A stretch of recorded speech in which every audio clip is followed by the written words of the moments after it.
I am so excited to share with you today the books that my fifth graders are reading on the 100th day of school. It feels like just yesterday that we were doing the very first one of these. I think I did it on the 4th or the 5th day of school. And now we're 100 days in, and it has been so much fun to watch their preferences grow, to watch them evolve and change and grow and get even more and more excited about reading. So that's what we're going to be doing today. The books that my fifth graders are reading on the 100th day of school. Let's start off with Wish.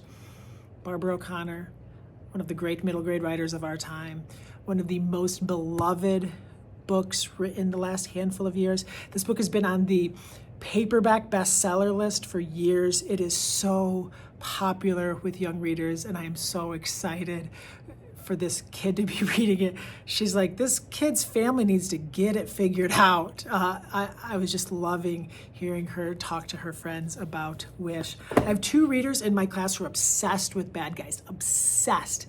I didn't realize how many there are. This is book 12. I think there's over 20 of them now. Super obsessed. The kids love it. They're quick reads, fun reads, bad guys. Let's go.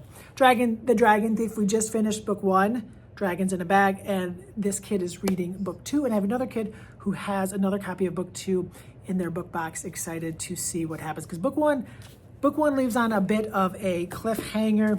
Next up, momentous events in the life of a cactus, Dusty Bowling sequel to the insignificant events in the life of a cactus about Miss Avon Green, who has no arms. A fascinating book and a great sequel right here. This kid loved the first book, blew through it. And this kid is also following along of our read aloud holes, which we started last week. I think we're 40 pages in, and it's just the best. Holy smokes, do they love it so stinking much. And I love how much they love it. So that's the first table. Now we'll head on over to the next table and you can see the books that they're reading. Let's start off with a book that hasn't even come out yet, Poetry Comics by Grant Snyder. You're going to want to add this book to your to-read list. Of all of these books that I'm talking about, fix my camera, this might be the one that you haven't seen and that you're going to be blown away by. I don't know about you, but like getting kids to read more about poetry and explore more poetry can be a tricky thing. This is a perfect invitation to poetry because so many of them love graphic novels. Friends, these are poems that look very much like comics. Seriously, divided into 4 parts, 4 different seasons. You can see it there. Grant Snyder has created a masterpiece here, a book that is sure to be beloved by kids. See this nice hardcover spine? This book is going to get worn out. I have no doubt in my mind it'll be frayed up here. Pages will be falling out before I know it because this book is going to be so loved. Such an easy sell to kids. I book talked it yesterday. Almost every hand in the class went up. So exciting. This is one that's in our school library, and it's the little kid with the big green hand. And I don't know, I need to read it because it is so weird looking. And a couple of kids who have read it swear by it. So don't you love when like the kids get you excited about a book that you haven't read before? I love that so much. Next up, this kid was, I think the last time he did the video, he was reading the first Wimpy Kid. Now he's reading the second. Looks like he might be a new Wimpy Kid reader, this girl. Look how close she is to finishing Wonder. Do you remember when you almost finished Wonder the first time that you read this book? I do. I'll never forget reading this book for the first time and watching a kid get a chance to experience this book and this story is just makes my job just so rewarding and so fulfilling, and I feel so lucky. And a Stuart Gibbs reader. This kid's read just about everything written by Stuart Gibbs. Whale Done is the one they're currently reading. They're just so into it. And I need to buy some of the books that they're into and see if they can book talk them to the kids, because I don't have a lot of Stuart Gibbs books. This kid loves Stuart Gibbs books so much that he's bringing them into the classroom, which you love to see. Next group. This appears to be a graphic novel group because they're all reading graphic novels. This right here, part of, what do they call it? The Click series? One of the books in the series, I don't know what they call it, but there's like Click, there's Act, there's 4 or 5, Besties, all kinds of books in this graphic novel series, and the kids just absolutely love it. Very, very, very, very popular. High-Low, one of the most underrated series published the last decade. I don't know if it's underrated because like it feels like everyone in my class reads it, but I don't know if enough people around the country are reading High-Low. Absolutely amazing. Oh, another one. This is the same series. Maybe they're like passing it around. And then Amulet, this kid's rereading book 2, trying to get it so that he can read book 9 now that 9 is out into the world. which is very exciting. I'm actually rereading these at home with my kids.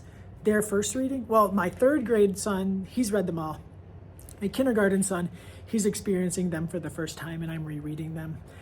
We just finished book 5 last night, so we have 6, 7, 8, and then the last one 9. I'm gonna be so sad when it ends.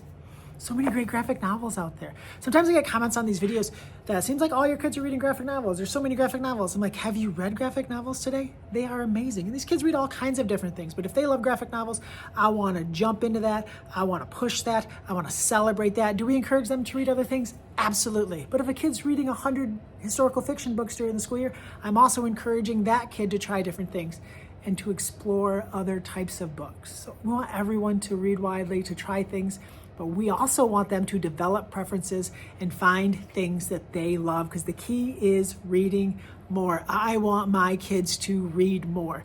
Every single one of them, my goal is to help them to find more time for reading, to have more desire to read more, read more, read more, read more. If you are interested in helping your kids read more, tips, tricks, and great books to help them read more, make sure that you're subscribed to this channel, because that's what I'm going to be talking about a lot going forward. Reading more, reading more, reading more. Here we have Last Kids on Earth. This kid just started this series. This is my other bad guy reader, and he's like, he's like, there's like a,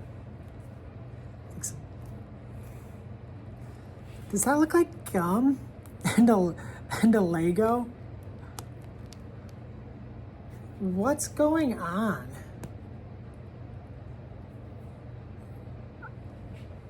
So yeah, he's a bad guy's reader, and now he's reading Last Kids on Earth, which is very exciting because this series is amazing, and I'm hoping that he's loving this illustrated novel. An illustrated novel similar to Bad Guys, maybe a little more text, maybe a few less smaller pictures, but I think there's a picture on every page in Last Kids on Earth. I love that series. Song for a Whale. I love this book, and it's about a girl who is deaf who discovers that there is a whale that is also can't hear, and she just feels led to meet that whale, and it's just a magical journey. It's so exciting, and I'm so happy for this reader that they get a chance to experience that ride. Sunny side up, this kid is like all in because they have not only book 1 but book 2 at their desk ready to go. Book 5 just came out, so they're all excited to get into that. And that's one way to get kids to read more, right? When a new book in a series comes out, you're finding just this flood of more kids reading that book, which is really exciting. Why not? This is the book with the sticky Lego. 1,111 answers to everything.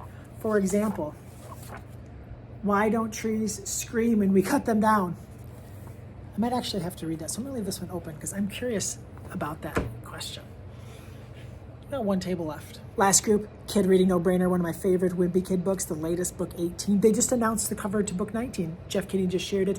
Book 19 is called Hot Mess, I believe. Looks really, really fun. Mexikid just won a bunch of awards at the American Library Association Youth Media Awards, and that really got some kids excited to read this graphic novel, which I think is great. Actually, this was the best graphic novel I've read in a really long time. Couldn't get enough of it. Easy to see why it won a Newbery Honor, why it won the Pura Belpré Illustrator Award, Pura Belpré Author Award. Very exciting. Song for a Whale. We just talked about it a minute ago, but look how loved that book is. Makes me so excited. And this kid came into class as a historical fiction reader, lover of history, and has been introduced to and is falling for Alan Gratz. So, wow, 100 days in with these amazing readers. I can't wait to see what we do with our last 80. A lot of work to do, a lot of growth to do, a lot of pages to be read. Thank you so much for tuning in. My name is Colby Sharp. Hope you have an awesome-tastic day.